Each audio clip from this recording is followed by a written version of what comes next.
My phone alarm blared at 4 a.m., slicing through the silence of my small apartment in Brooklyn, New York. Outside, the city still slept under a gloomy, damp spring sky, a light drizzle promising a melancholic day. I'd barely slept, the adrenaline of the flight to San Francisco keeping me awake. This was my first big break, an interview for a junior developer position at a promising startup in Silicon Valley. Every penny saved went into this ticket, and every fiber of my being yearned for this life change. At JFK Airport, the morning bustle contrasted with the quiet outside. The smell of coffee mingled with disinfectant, and the robotic voice of the announcements seemed to echo my own anxiety. With my worn backpack and crumpled suit in my carry-on, I felt the weight of all expectations. After check-in and security, I headed to the boarding gate. The half-hour delay was a blow, but I tried to stay calm, mentally rehearsing possible interview questions. When our flight was finally called, the line formed slowly. I boarded, searching for my seat in economy. It was a relatively new Boeing 737, with the interior lights creating a welcoming atmosphere despite the hour. My seat, the 18B, was in the middle, and by the window already sat a gentleman with gray hair and thin-rimmed glasses, engrossed in a financial newspaper. I apologized as I passed, and he barely looked up. As I settled in, a man in his 50s, wearing an expensive suit and a stern expression, appeared in the aisle. He carried a leather briefcase that seemed to be worth more than all my possessions. Suddenly, he stopped right next to my seat, pointed at me, and said, with a harsh voice and a southern accent, "Miss, I believe there's been a mistake. This seat is mine?" I was confused. "Excuse me? My ticket says 18B. He rolled his eyes. "It doesn't matter. I have an urgent commitment and need a more spacious and quiet place. This spot is unacceptable. I demand you move." My cheeks burned. "I'm not going anywhere. My ticket is valid and I'm here. If you have a problem, please speak to the crew." He let out a scoffing laugh. "You don't know who you're talking to. I'll make you leave." "Flight attendant." The tension in the corridor was palpable. Some curious passengers began to observe the scene. I felt their stares on me, and my own embarrassment grew. A young flight attendant, Elena, approached, her expression a mix of concern and professionalism. "Is everything all right here, sir?" she asked, her voice calm. "No, it is not," the man declared, his voice rising. "This woman is in my seat and I need her removed immediately. I pay good money for my comfort, and this is unacceptable." Elena looked at my boarding pass, then at his. "Sir, according to our manifest, seat 18B is assigned to Miss—" She paused, looking at my name. "Miss Chloe." "That's impossible," he roared. "I always get the best seats. Check again. And if you can't sort this out, I'll speak to your supervisor. I need this flight to be perfect." My heart pounded. This wasn't how I envisioned the start of my journey. The man's arrogance was suffocating, and I just wanted the ground to swallow me whole. I imagined being escorted off the plane, blacklisted from ever flying again. The old man by the window, who had been quietly observing, now looked at me with a flicker of sympathy. The standoff continued, with the man's demands growing louder. Elena, however, remained calm and professional. She excused herself, promising to check with her supervisor. The man glared at me, muttering under his breath, "You'll regret this, young lady." A few minutes later, Elena returned, accompanied by the purser, an older woman with a kind but firm demeanor. The purser listened patiently to the man's tirade, then turned to me. "Miss Chloe, could I please see your boarding pass one more time?" I handed it to her, my hand trembling slightly. She examined it carefully, then nodded. "Everything seems to be in order here, sir. Miss Chloe is in her assigned seat." "This is outrageous," the man fumed. "I'm a very important passenger. You don't understand the level of service I expect. Just—" As the situation seemed to be escalating beyond repair, the cabin speakers crackled to life. "Good morning, ladies and gentlemen," a calm, authoritative voice announced. It was the pilot. "This is Captain Evans speaking. We apologize for the Slight delay in our departure. We're just waiting for a final clearance, and then we'll be on our way." "Then," the pilot continued, his voice taking on a slightly more personal tone, "before we take off, I'd like to address a small matter. We have a very special passenger on board today. Mr. Sterling, the gentleman who was just vocal in the aisle, is not just a valued customer. He is, in fact, the owner of this very aircraft and the founder and CEO of Horizon Airlines." A collective gasp swept through the cabin. My jaw dropped. The rude man, Mr. Sterling, the owner of the airline. The silence that followed was deafening. Mr. Sterling, who moments ago was bellowing, now stood straighter, a smug, triumphant smirk spreading across his face. He looked directly at me, as if to say, "I told you so." My face flushed crimson, though no more. Embarrassment was excruciating. How could I have been so foolish? Arguing with the owner of the airline. My interview, my hopes, everything felt like it was crumbling. I imagined being escorted off the plane, blacklisted from ever flying again.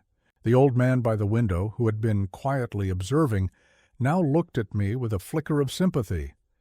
But then the pilot's voice came back, cutting through the heavy air. "And Mr. Sterling, while your comfort is of utmost importance, we at Horizon Airlines pride ourselves on fair and equal treatment for all our passengers. Every passenger, regardless of their status, is assigned a seat according to their ticket, and according to our records, seat 18B is rightfully occupied by Miss Chloe." The pilot paused, letting his words sink in. "We understand that sometimes oversights happen, and we do our best to accommodate every request. However, demanding a passenger's removal without proper cause goes against our company policy. Mr. Sterling, your assigned seat for this flight, as per your booking, is in first class, seat 2A. A flight attendant will escort you there immediately. We apologize for any confusion this may have caused, and we thank you for your understanding." Captain Evans's firm but respectful tone left no room for argument. Mr. Sterling's triumphant smirk vanished, replaced by a look of stunned disbelief, then a flicker of annoyance. The purser, without a word, gestured for him to follow her. He cast one last furious glance at me, but I refused to meet his eyes. As he slowly made his way to the front of the plane, the tension in the cabin began to dissipate, replaced by a quiet murmur of surprise and approval. I let out a shaky breath I didn't realize I was holding. After Mr. Sterling was escorted away, the atmosphere in the cabin shifted. Passengers, who had been silent observers, now exchanged hushed whispers and knowing glances. Helena, the flight attendant, gave me a small, reassuring smile as she passed. I felt a wave of relief, but also an overwhelming sense of self-consciousness. Everyone had witnessed my public humiliation, followed by a surprising vindication. The plane taxied towards the runway. The elderly man by the window, who had been so quiet, finally spoke. His voice was gentle, with a slight tremor. "Are you all right, young lady?" I turned to him, still feeling a bit shaken. "Yes, thank you. That was quite an experience." He chuckled softly. "Indeed, Mr. Sterling can be challenging, but Captain Evans is a good man. He always puts his crew and passengers first, no matter who's on board." He extended a hand. "Elias, by the way. Elias Vance." "Chloe," I replied, shaking his hand. "Chloe Miller. No relation, I presume?" He smiled. "A pleasant coincidence, then. You handled that rather well, Chloe. Most people would have just given in." "I was so close to it," I confessed, my voice still a little tight. I'm going for a very important interview in San Francisco, and I couldn't afford any more." "Complications," Elias nodded understandingly. "A job interview? That's wonderful. What kind of work?" I explained my aspirations to become a software developer, the challenges of breaking into the tech industry, and the immense pressure I felt for this particular opportunity. He listened intently, his wise eyes never leaving mine. He told me about his own career, a long and fulfilling one in education, and how he believed in the power of perseverance. He shared stories of his own struggles and triumphs, offering a perspective that calmed my frayed nerves. The conversation flowed easily. We talked about New York, the differences between the East and West Coasts, and even our shared love for some obscure jazz music. He had a quiet wisdom about him, and his genuine interest in my story was comforting. He didn't offer empty platitudes. Instead, he shared experiences that resonated deeply. He spoke of the importance of standing up for yourself, not out of aggression, but out of self-respect. "Life will always throw unexpected turbulences at you, Chloe," he said, looking out the window as the plane ascended through the clouds. "The key is how you navigate them. Sometimes the most challenging moments reveal who you truly are and who others are." His words settled in my mind, a gentle balm to the earlier chaos. I realized that the incident with Mr. Sterling, while unpleasant, had also been an opportunity. It had forced me to stand my ground, to assert myself in a situation where it would have been easier to concede. And it had led to this unexpected connection with Elias, a calming presence in the midst of my anxiety. The urban sprawl of New York faded into a patchwork of fields below, the early morning sun finally breaking through the clouds, casting a golden glow on the wing. A sense of peace began to settle over me. The remaining hours of the flight passed quickly, filled with more conversations with Elias. He shared anecdotes about his years as a history professor, about the challenges of teaching young minds, and the joy of seeing them grow.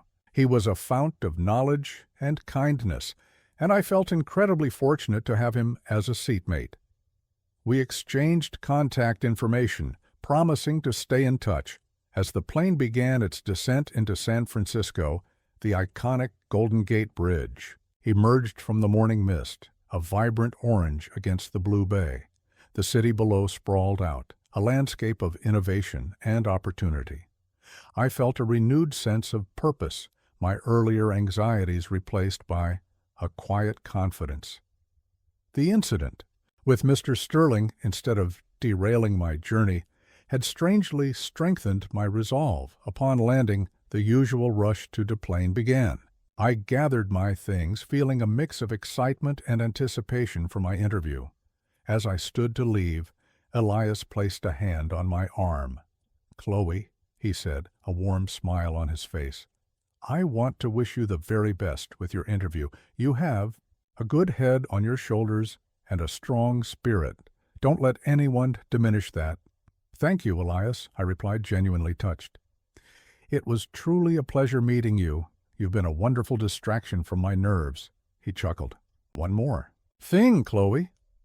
He reached into his jacket pocket and pulled out a small, elegantly embossed business card. "This isn't for me. It's for my son.